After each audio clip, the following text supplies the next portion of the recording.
રક્તદાન એ તો મહાદાન છે, આપણે બધાને ખ્યાલ જ હશે। નમસ્કાર દર્શક મિત્રો, સમય મિરર ન્યૂઝના ડિજિટલ પ્લેટફોર્મ પર હું છું આપની સાથે જાનવી, અને આજે મારી સાથે છે રાષ્ટ્રપતિ એવોર્ડ વિજેતા રાહુલભાઈ। રાહુલભાઈ, આપનું સ્વાગત છે। હાલ આજે તમારો જન્મદિવસ છે, એટલે એ બદલ તમને સમય મિરર ન્યૂઝ તરફથી જન્મદિવસની ખૂબ ખૂબ શુભેચ્છાઓ। એ સાથે આજે તમે તમારો જન્મદિવસ બ્લડ ડોનેશન કેમ્પ કરીને ઉજવ્યો છે, તો શું કહેશો? આજે મારા જન્મદિવસ નિમિત્તે આજે ઉનાળાની સિઝન હોય અને લોહીની ખૂબ જ ઓછો જોવા મળે છે, એટલે મને એક વિચાર આવ્યો કે આપણે રક્તદાન કેમ કરીએ। એટલે મેં પહેલાં ઘરે વાત કરી, ઘરે પછી એક બધાએ હા પાડી, એટલે પછી જુદી જુદી સંસ્થાઓ છે તેમના સહયોગથી આજે મેં રક્તદાન કેમ્પનું આયોજન કરવામાં આવ્યું છે। કારણ કે લોહી અમને જ ખબર છે કે લોહીની શું કિંમત છે। દર 15 દિવસે અમને લોહી ચડાવવું પડે છે, એટલે ઉનાળાની સિઝન હોય, લોહીની અછત હોય, એટલે મેં કીધું આપણે રક્તદાન કેમ્પ કરી અને જન્મદિવસનો આપણે ઉજવણી કરીએ। તમે રાષ્ટ્રપતિ એવોર્ડ વિજેતા રહી ચૂક્યા છો, એનો અનુભવ અમારી સાથે શેર કરશો?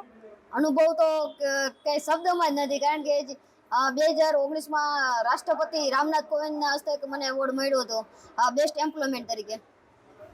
રાજકોટ વાસીઓને આજે શું કહેશો તમારા જન્મદિવસ નિમિત્તે? રાજકોટ વાસીઓને એટલું જ કહીશ કે હાલ ઉનાળાની સિઝન હોય, લોહીની અછત હોય, તેના લીધે થેલેસેમિયા બાળકોને મુશ્કેલી વેઠવી પડે છે, અને આ મુશ્કેલીને દૂર કરવા માટે આપણે અવશ્ય દર 3 મહિને રક્તદાન કરી અને કંઈક તમારા નાના ફંક્શન હોય, લગ્ન પ્રસંગ હોય કે બર્થડે પાર્ટી હોય, એમાં રક્તદાન કેમ્પ કરી અને આપણે અછત આપણે પૂરી કરી શકીએ।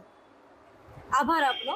Thank you. તો આ હતા આપણી સાથે રાહુલભાઈ, રાષ્ટ્રપતિ એવોર્ડ વિજેતા, અને હાલ પોતે પણ થેલેસેમિયાગ્રસ્ત બાળકમાં આવે છે, જેમને લોકોનો વિચાર કરીને આજે આ રક્તદાન કેમ્પનું આયોજન કરેલું હતું। આવી જ અપડેટ જોવા માટે આપ જોતા રહો સમય મિરર ન્યૂઝ। પુરુષાર્થ ચેરિટેબલ ટ્રસ્ટના કિશોરભાઈ આપણી સાથે છે, ચાલો તેમની સાથે વાત કરીએ। કિશોરભાઈ, તમારું સ્વાગત છે। હાલ આજે જે પંચનાથ દ્વારા આયોજન કેમ્પનું રક્તદાન કેમ્પનું આયોજન કરવામાં આવ્યું છે, શું કહેશો?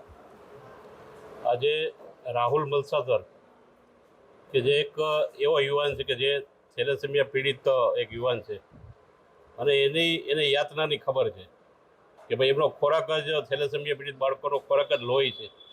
ત્યારે આવા ઉનાળામાં અને ખાસ એના જન્મદિવસે જે એને આ શુભ વિચાર આવ્યો, એના માટે પ્રથમ તો હું એમને વંદન કરું છું અને અભિનંદન પાઠવું છું કે આવા ઉનાળામાં થેલેસેમિયા પીડિત બાળકોને રક્ત મળી રહે એના માટે જે આ કેમ્પનું આયોજન કર્યું છે।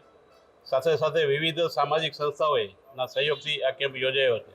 ત્યારે રાહુલ કે જેમને રાષ્ટ્રપતિ એવોર્ડથી સન્માનિત કરવામાં આવ્યું, ગુજરાત સરકારે પણ જેમનું સન્માન કરવાયું, અને એમની આ પ્રવૃત્તિ માટે અમારી સંસ્થા દ્વારા પણ એમની રક્તતુલા કરીને સન્માન કર્યું છે। ત્યારે એક રાહુલ કે જે થેલેસેમિયાથી પોતે પીડાઈ રહ્યો છે, ત્યારે એને પોતાને જે વસ્તુનો ખ્યાલ છે કે ભાઈ આ વસ્તુમાં લોહીની કેટલી બધી મુશ્કેલી છે, ત્યારે બીજા થેલેસેમિક બાળકોને પણ રક્તદાન થકી લોહી મળી રહે એના માટે જે એમને એક સુંદર વિચાર આવ્યો, તો એના માટે પણ એમને ખૂબ ખૂબ અભિનંદન પાઠવું છું। સાથે સાથે સામાજિક જીવનમાં દરેક લોકો પણ એવું વિચારે કે ભાઈ મારી પણ એક ફરજ છે કે જે જરૂરિયાતવાળા છે એ સર્વે લોકોને એક પરિવાર દીઠ એક રક્તદાતા થઈને એ જરૂરિયાત પૂર્ણ કરતા રહીએ, એવી સર્વેને પણ વિનંતી છે। અને આ કેમ્પના માધ્યમથી જે પણ બ્લડ એકત્રિત થવાનું છે એ બ્લડ છે એ થેલેસેમિયા પીડિત બાળકોને મળવાનું છે। ત્યારે રાહુલના જન્મદિવસ નિમિત્તે એમને જે સુંદર મજાનું આયોજન કર્યું છે એના માટે અભિનંદન પાઠવું છું। આભાર। તમારું નામ અને હોદ્દો જણાવશો? મારું નામ છે કલ્પેશ ગમારા, શ્રી બડા બજરંગ ફાઉન્ડેશન જે રાજકોટ ખાતે છે તેનો હું પ્રમુખ છું।